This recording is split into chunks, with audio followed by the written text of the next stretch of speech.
नमस्कार, आप देख रहे हैं लाइव 24 न्यूज बिहार। इस वक्त की बड़ी खबर मैं आपको बता दूं, जहां दिल्ली में जल संकट को लेकर बड़ी सच सामने आई है। बीजेपी की साजिश लगातार दिल्ली में हो रहे हैं, जिसको लेकर तस्वीरें कुछ ऐसी ही दिख रही है, जिससे आप समझ सकते हैं कि दिल्ली में पानी की समस्या बहुत तेजी से उत्पन्न हो रहा है।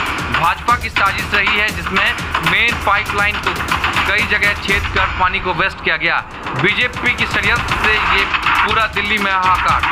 ऐसे में अब सवाल उठता है कि दिल्ली में भाजपा अपने किस किस तरह के हथकंडा अपना रही है।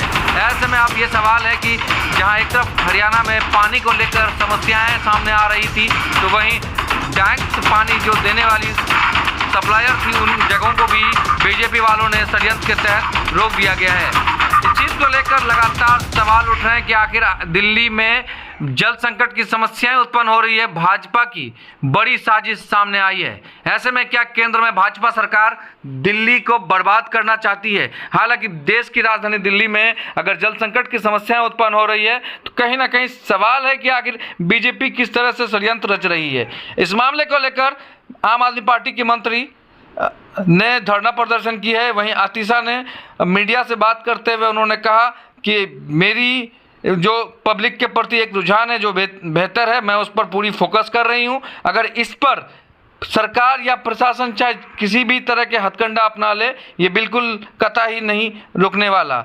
ऐसे में कुछ वीडियो और तस्वीरें सामने आई है कि पाइप लीकेज को लेकर के जहां भाजपा के लोग सीधे पाइप को लीकेज कर पानी को वेस्ट किया, यानी पाइप को छेद कर दिया गया। कई ऐसे षड्यंत्र रचे गए, कहीं भाजपा के कार्यकर्ता दिखे गए कार्यालय में जाकर तोड़फोड़ भी की। अब सवाल है कि आखिर भाजपा देश में किस तरह से राजनीतिक हथकंडा अपनाई हुई है। कहीं ना कहीं एक सरकार को बदनाम करने के लिए बीजेपी की जो हरकतें हैं वो लगातार सामने आ रही है। ऐसे में आतिशा दिल्ली के मंत्री हैं, उन्होंने आज प्रेस कॉन्फ्रेंस की, मीडिया से बात करते हुए दिल्ली में पानी की बहुत कमी है। 28 लाख लोगों को दिल्ली में पानी नहीं मिल रहा, और इन 28 लाख लोगों को पानी दिलवाने के लिए मैं कल से अनिश्चितकालीन अनशन पर बैठी हूँ। आज मेरे अनशन स्थल पर कुछ लोग आए हल्ला करने के लिए, डिस्टर्ब करने के लिए, मुझ पर हमला करने के लिए, लेकिन मैं भारतीय जनता पार्टी को ये बताना चाहती हूँ कि मैं गांधी जी के सिखाए हुए सत्याग्रह के रास्ते पर चल रही हूँ, गांधी जी के सिखाए हुए अनशन के रास्ते पर चल रही हूँ। मैं ऐसी चीज़ों से डरने वाली नहीं हूँ, मैं ऐसी हरकतों से ये सत्याग्रह रोकने वाली नहीं हूँ।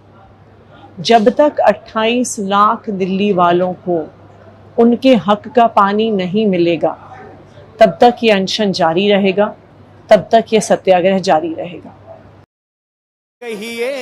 मैं उनके कल के पैरामीटर, जो वाइटल पैरामीटर है, कल से आज के कंपेयर करके बताता हूँ। उनका जो सैचुरेशन है अभी 98% है, कल भी 98 था। हार्ट रेट कल 79 था, आज 80 है। टेम्परेचर भी नॉर्मल है, लेकिन उनका जो बीपी है कल से कम हुआ है। कल 132.88 था, आज उनका जो बीपी है 115/79 है, यानी कि बीपी में गिरावट आई है। हाइड्रेशन नॉर्मल है, और जो मेन है वेट, कल इनका जो वेट था 65.8 था, लेकिन आज जो वेट है वो 65.1 है। मतलब कल से आज में 700 ग्राम वेट कम हुआ है। और जो शुगर लेवल था 99 था कल, और आज 83 है। शुगर में भी 16 मिलीग्राम की जो गिरावट आई है। मतलब अगर ज्यादा देर तक फास्ट रहे तो ये भी कम होगा, और यूरिन में कीटोन पॉजिटिव भी आ सकते हैं। कल भी नेगेटिव थे, लेकिन आज भी नेगेटिव है यूरिन कीटोन। दिल्ली में नीट एग्जाम के पेपर लीकेज को लेकर फिर एक बार राहुल गांधी ने केंद्र की सरकार भाजपा को बड़े हाथ दिया है। उनका कहना है कि पेपर लीक कैसे हो रहा है, आखिर सरकार को चाहिए कि ऐसे मामले में इसी वक्त ये जांच कर कार्रवाई करने की जरूरत है। ऐसे में कई छात्रों के साथ संवाद करते दिखे राहुल गांधी, कांग्रेस नेता, हालांकि रायबरेली से सांसद भी हैं। उनका सीधा कहना था कि आखिर इस देश में बीजेपी ने हथकंडा अपना लिया है। ऐसे में सवाल है कि आखिर देश की जो व्यवस्था है वो कहीं ना कहीं छात्र के लिए बहुत चुनौतीपूर्ण है। ऐसे में राहुल गांधी ने कहा केंद्र की सरकार किसी भी तरह का हथकंडा अपना ले, फिर भी हम नहीं छोड़ेंगे, चाहे किस तरह की जरूरत पड़े, जिस तरह के छात्रों के साथ खड़ा होने की। छात्रों के साथ संवाद करते हुए दिखे। So we all have come here to talk about NEET exam. We all gave NEET 2024 exam, and most of us are 620 plus above who are sitting in this room. Last year 610 was the cutoff. बाकी cutoff 657 पहुंच गई है. 630 जो benchmark होता है एक respectable score का, उसमें देखो कंपटीशन तो बढ़ता है, तो जो इन्फ्लेशन रेट है वो 40% से सीधा 400%। सर सिर्फ ये बोलना कि कंपटीशन बढ़ गया और पॉपुलेशन बढ़ गया, I don't think this justifies the statement. तो जितने भी सो कॉल्ड टॉपर्स थे 720, 715 एंड 718, 709, उनके जो एक्चुअल मार्क्स थे probably they are below even 640। Well, how does that happen? So maybe I feel that there are major 4 reasons. The first one is obviously paper leak. Second was that there was a digital leak also this time, like on Telegram channels, or majorly there were other platforms as well. Third reason was that there were scams going on which were saying that you just have to leave the blank OMR, and the people of the NTA, or maybe I don't know from which association, they will fill those OMR.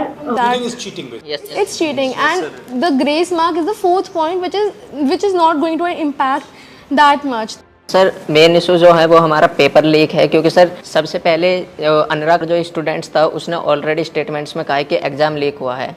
Sir exam leak हुआ है, उसने already proven किया हुआ है, और हम शिक्षा मंत्री श्री धर्मेंद्र प्रधान जी से मिले थे।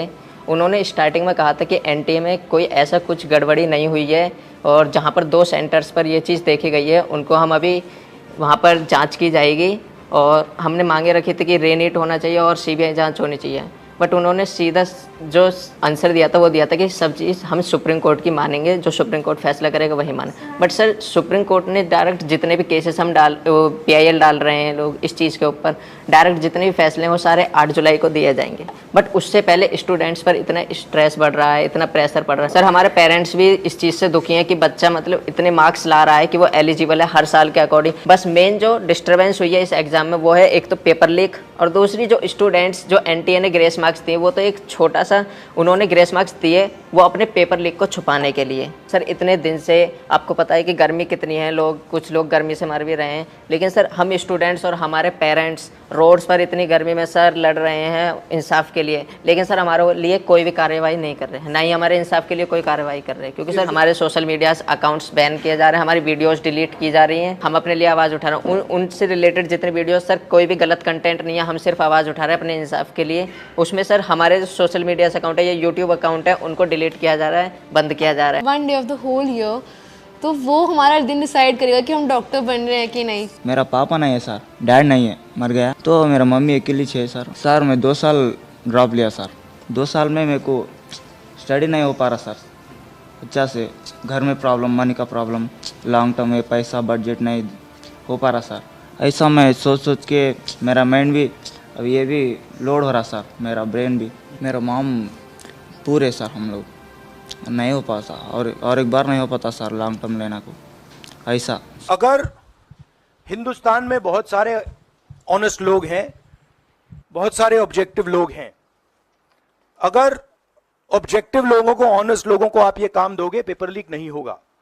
अगर आप मीडियोकर लोगों को राजनीतिक बेसिस पे, आइडियोलॉजिकल बेसिस पे चुन के करोगे तो ये काम होगा। और ये मैं कह रहा हूं, दोहराता जा रहा हूं कि हर हिंदुस्तान की हर संस्था को कैप्चर कर रखा है, लीगल सिस्टम को, ब्यूरोक्रेसी को, इंटेलिजेंस एजेंसीज को, इन्वेस्टिगेटिव एजेंसीज को, एजुकेशन सिस्टम को।